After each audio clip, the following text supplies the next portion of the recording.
Assalamu alaikum everyone. This is your own Abdul Rahman from Star Grammar School System Musharraf Rose. ऐं अॼु जो जेको असांजो topic आहे उहो आहे वायरसिस। हिन सेशन में असीं वायरसिस जे बारे में पढ़ंदासीं, उन्हनि जी स्ट्रक्चर, उन्हनि जी डिस्कवरी, उन्हनि जी स्ट्रक्चर, उन्हनि जा कैरेक्टरिस्टिक्स ऐं उन जी क्लासिफिकेशन ते नज़र विझंदासीं। त स्टार्ट था कयूं।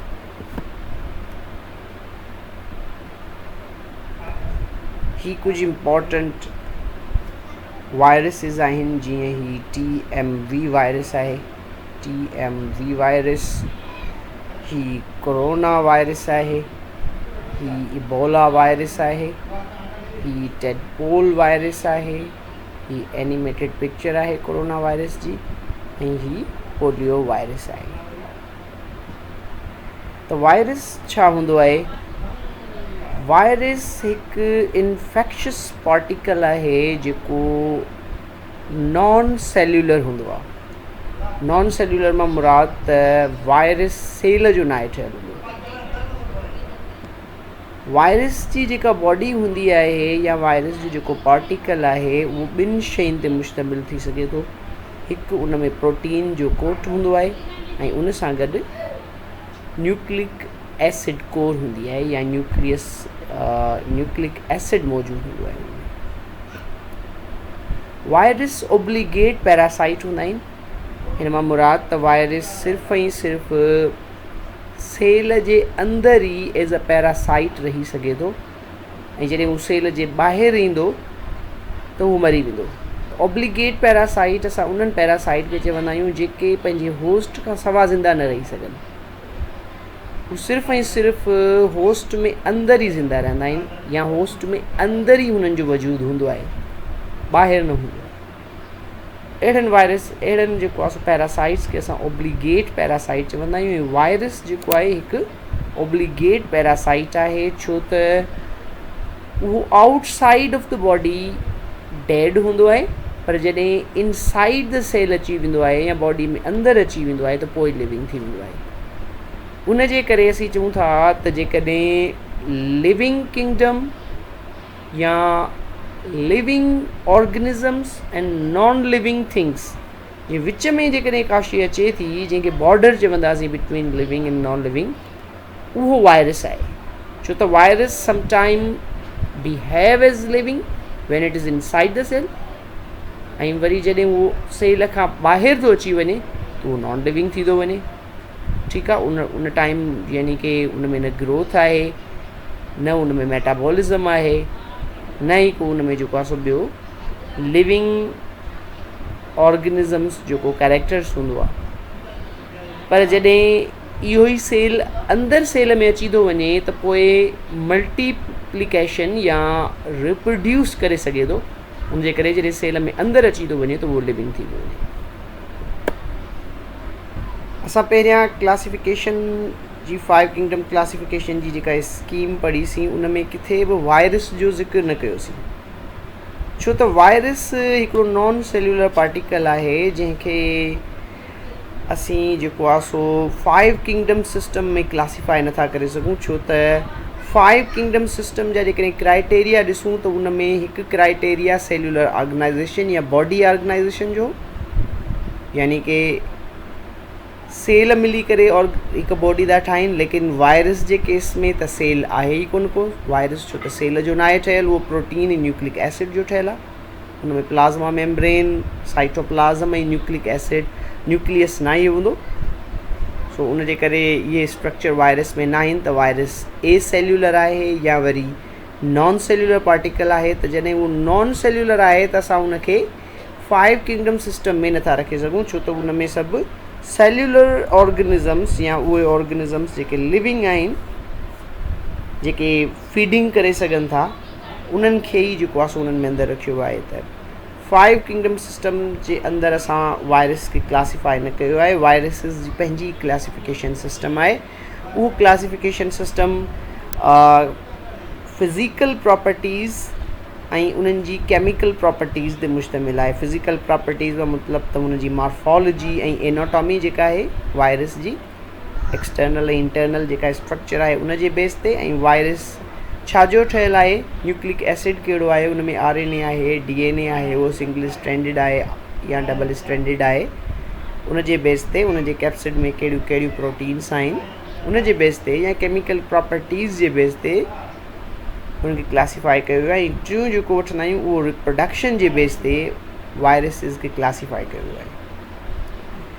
डिस्कवरी ऑफ वायरसिस ते अचूं था त वायरस खे पहिरीं पॉइज़न सम्झो वेंदो हो, छो त वायरस लैटिन ॿोलीअ जो वर्ड आहे ऐं लैटिन ॿोलीअ जो वर्ड आहे वैनम, उन मां वरितलु आहे वायरस लफ़्ज़, ऐं उन लैटिन जी ॿोली जो लफ़्ज़ जो मतिलबु आहे पॉइज़न। त दुनिया में पहिरीं वायरस न पर पॉइज़न सम्झो वेंदो हो, वायरस खे पॉइज़न सम्झो वेंदो हो। ऐं उन खां पोइ हिकु रशियन बायोलॉजिस्ट आइवोनोस्काय जंहिं फस्ट टाइम जेको आहे सो वायरल ट्रांसमिशन ॿुधाई त वायरस हिकिड़ो अहिड़ो पार्टिकल आहे जेको, या वायरस हिकु पॉइज़न आहे जेको हेल्दी पर्सन खां यानी कि हेल्दी पर्सन ॾे मूव करे सघे थो इन्फेक्टेड पर्सन खां, यानी कि हिन जी ट्रांसमिशन थी सघे थी इन्फेक्टेड पर्सन खां हेल्दी पर्सन ॾे, यानी कि हिकु माण्हू जेकॾहिं वायरस सां इन्फेक्टेड आहे, हिकु प्लांट जेकॾहिं वायरस सां इन्फेक्टेड आहे त उहो हिन इन्फेक्शन खे ट्रांसमिट करे सघे थो, उनखे ट्रांसफ़र करे सघे थो नॉन इन्फेक्टेड या हेल्दी पर्सन ॾांहुं। उन खां पोइ वायरस खे फिल्ट्रेटेबल वायरस चयो वियो, केतिरनि ई साइंटिस्ट जी रिसर्च खां पोइ उनखे फिल्ट्रेटेबल वायरस जो नालो ॾिनो वियो, छो त वायरस उहो पार्टिकल हुयो जेको पोर्सिलिन फिल्टर्स मां गुज़री सघे थो। पोर्सिलिन फिल्टर्स उहे फिल्टर्स आहिनि जिन मां बैक्टीरिया न गुज़री सघंदा आहिनि, यानी कि उन जे विच में पोर्स एतिरा नंढड़ा या सुमाल हूंदा आहिनि जो उन मां बैक्टीरिया गुज़री न सघंदा आहिनि, लेकिन वायरस उन्हनि पोर्स मां गुज़री थो वञे, उन जे करे वायरस खे फिल्ट्रेटेबल वायरस जो नालो ॾिनो वियो।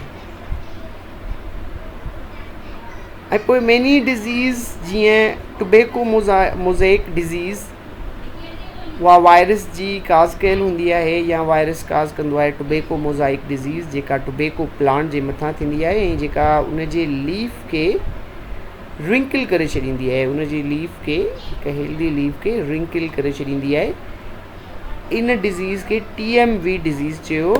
ऐं वेंडल स्टैनली साइंटिस्ट हो जंहिं एक्सरे क्रिस्टेलोग्राफी जे ज़रिए फस्ट टाइम TMV या टुबेको मोज़ेक वायरस खे क्रिस्टलाइज़ कयो ऐं उनखे इलेक्ट्रॉन माइक्रोस्कोप ते व्यू कयो या उनखे इलेक्ट्रॉन माइक्रोस्कोप ते ॾिठो वियो, छो त वायरस तमामु हिकिड़ो नंढिड़ो पार्टिकल आहे जेको लाइट माइक्रोस्कोप सां विज़िबल न थी सघंदो, छो त हू तमामु नंढिड़ो पार्टिकल आहे। मां हिन जेको आहे सो लेक्चर में तव्हांखे अॻिते ई ॿुधाईंदुसि त वायरस केतिरो नंढिड़ो थी सघे थो, मज़ीद उनखे पढ़ंदासीं। लेकिन फस्ट टाइम वेंडल स्टैनली साइंटिस्ट हो जंहिं क्रिस्टलाइज़ कयो वायरस खे। हाणे अचूं था कैरेक्टरिस्टिक्स ऑफ वायरस ते, त viruses R non cellular parasite, यानी कि वायरसिस सेल्स ते मुश्तमिल न आहिनि हूंदा ऐं they live their life as a parasite, उहे हिकु पैरासाइट थी करे हिकु सेल जे या हिकु बॉडी जे अंदरि ई रहंदा आहिनि। उहे लिविंग सेल्स में ई रिप्रोड्यूस करे सघनि था, उन में ई ज़िंदा रही सघनि था। लिविंग सेल्स जे ॿाहिरां वायरसिस डेड थी वेंदा आहिनि, छो त वायरस वटि उहा मशीनरी न आहे जंहिंजे ज़रिए हू पंहिंजो पाण खे रिप्लिकेट करे या पंहिंजो पाण खे रिप्रोड्यूस करे पंहिंजो पाण ई, सो उन वटि उहा मशीनरी न आहे। मशीनरी में मुराद त उहे प्रोटीन्स या उहे एंज़ाइम जेके DNA जी रिप्लिकेशन में या उहे स्ट्रक्चर जेके प्रोटीन जी फॉर्मेशन में कमु ईंदा आहिनि उहे हुन वटि न आहिनि। वायरस वटि उहे स्ट्रक्चर्स मौजूदु न आहिनि, उन जे करे हू पंहिंजो पाण खे रिप्रोड्यूस नथो करे सघे। उन जे करे हू ॿाहिरि जेको सो नॉन लिविंग थी थो वञे ऐं जॾहिं सेल में अंदरि थो अचे त पोइ वरी सेल जी मशीनरी यूज़ थो करे, उन खां पोइ हू रिप्रोड्यूस थो करे।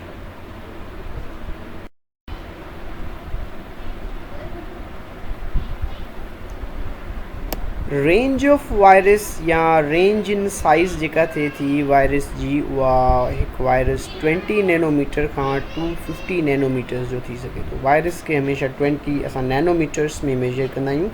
नैनोमीटर हिकु मीटर जो 1 बिलियंथ पार्ट हूंदो आहे या हिकु अरब हिसो हूंदो आहे, जंहिंखे असां 10⁻⁹ लिखंदा आहियूं। उन में ई असां वायरस खे मेजर कंदा आहियूं। जॾहिं त बैक्टीरिया खे असां माइक्रोन में या माइक्रोमीटर में मेजर कंदा आहियूं, उहो 10⁻⁶ हूंदो आहे।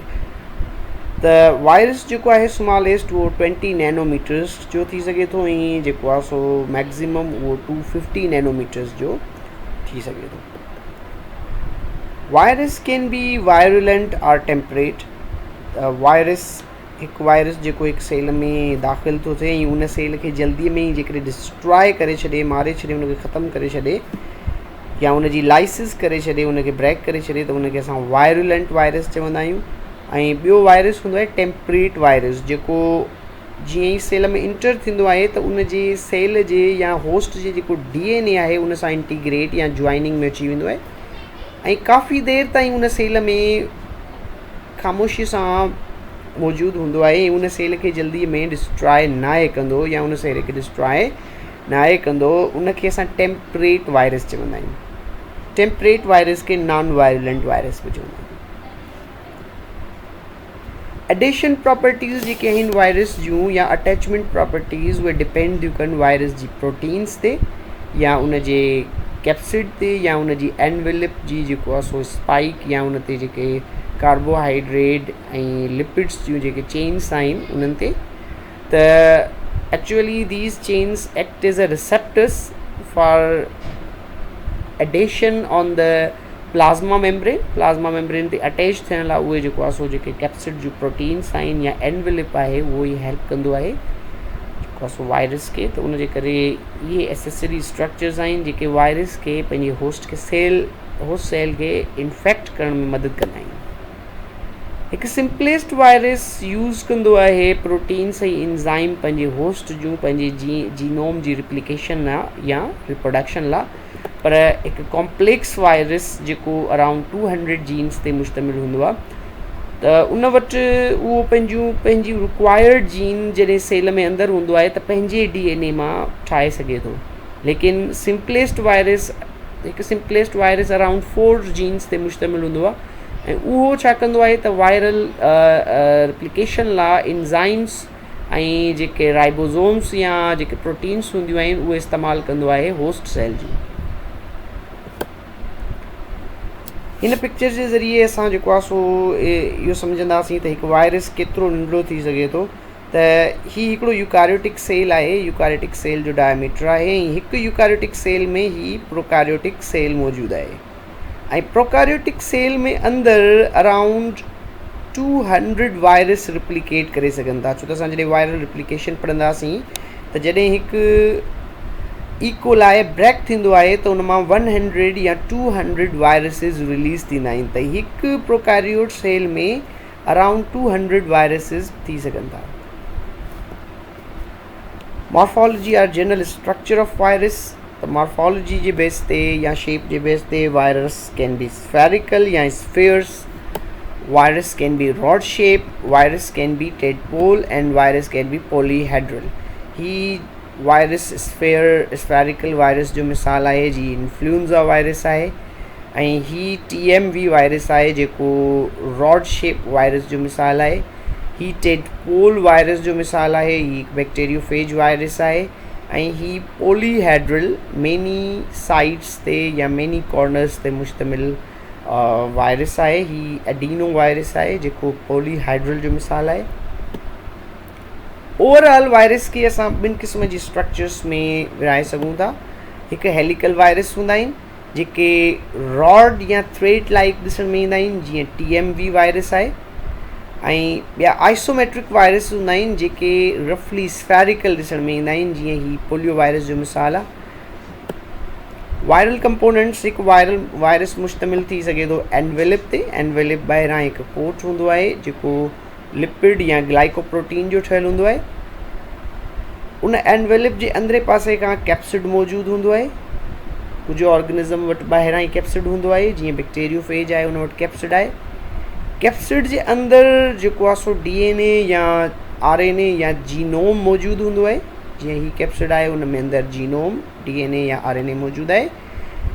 कुझु वायरसिस में जीअं बैक्टीरियोफेज में टेल फाइबर्स या एसेसरी स्ट्रक्चर्स मौजूदु हूंदा आहिनि। जीनोम जी जेसिताईं ॻाल्हि कजे त जीनोम खे असां चवंदा टोटल सेट ऑफ जीन्स या total genomic constitution of an organisms called genome. Viral genome जेको आहे सो हिकु सिंगल DNA या RNA जे मॉलिक्यूल ते मुश्तमिल बि थी सघे थो, या वरी उन वटि हिक खां वधीक बि DNA या RNA मॉलिक्यूल्स थी सघनि था। हिकु स्मॉलेस्ट वायरस 4 क़िस्म जी या 4 जीन्स ते मुश्तमिल हूंदो आहे, उहो हुनजो टोटल जीनोम हूंदो आहे।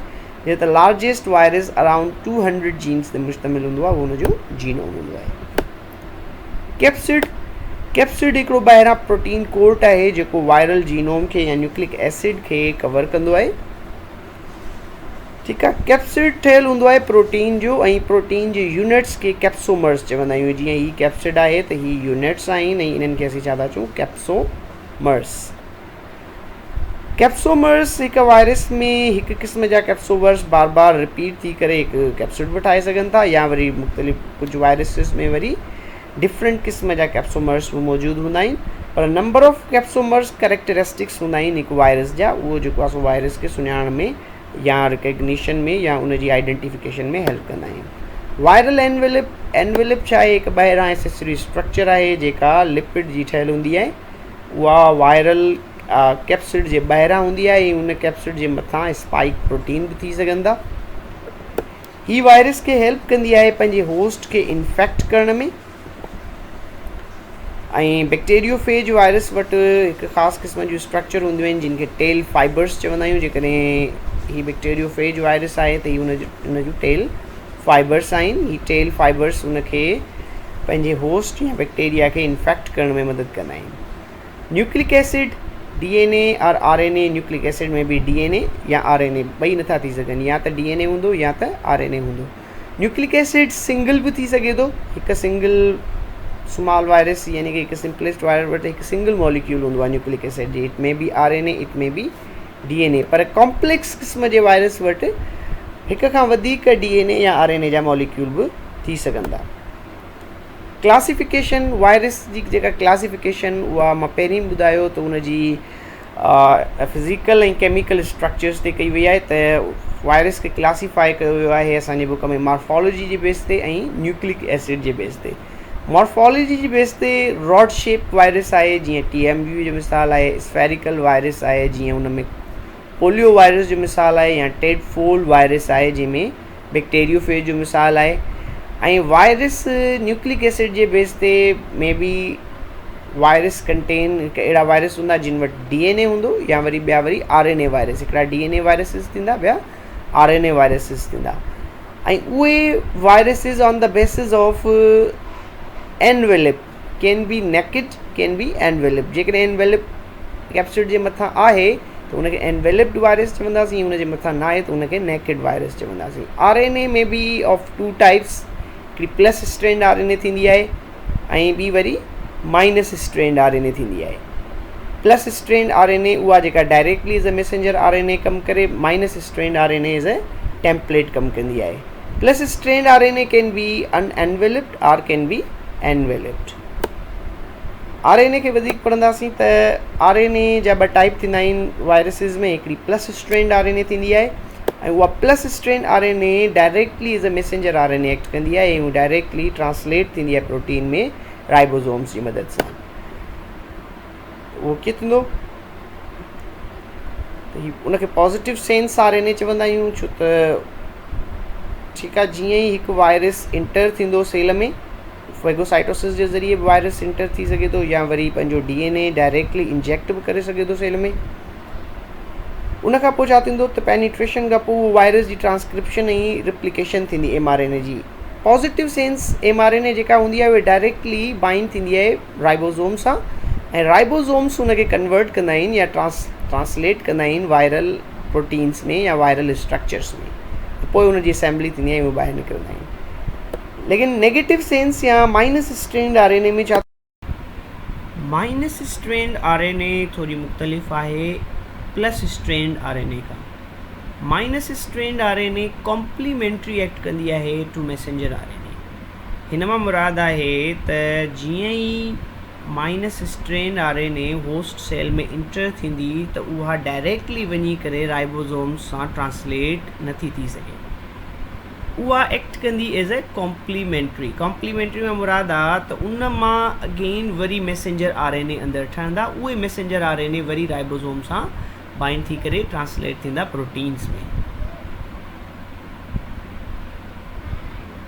त जेको वायरस आहे उहो इंटर थींदो अंदरि सेल में, उन खां पोइ उहो वायरस डायरेक्टली नथो बाइंड थी सघे राइबोसोम सां या डायरेक्टली ट्रांसलेट नथो थिए राइबोसोम्स में, लेकिन उहो छा यूज़ कंदो, पॉलीमरेज़ एंजाइम यूज़ कंदो, ऐं उन पॉलीमरेज़ एंजाइम मां इनखे RNA डिपेंडेंट पॉलीमरेज़ चइबो आहे, ठीकु आहे। उहा पॉलीमरेज़ पोइ वरी उनखे मैसेंजर RNA या mRNA में कन्वर्ट कंदी, उहे mRNA पोइ वञी बाइंड थींदा राइबोसोम सां, ऐं उहे राइबोसोम उनखे ट्रांसलेट कंदो वायरल प्रोटीन्स में, पोइ उन वायरल प्रोटीन जी असेंबली थींदी ऐं पोइ उहे ॿाहिरि निकिरंदा।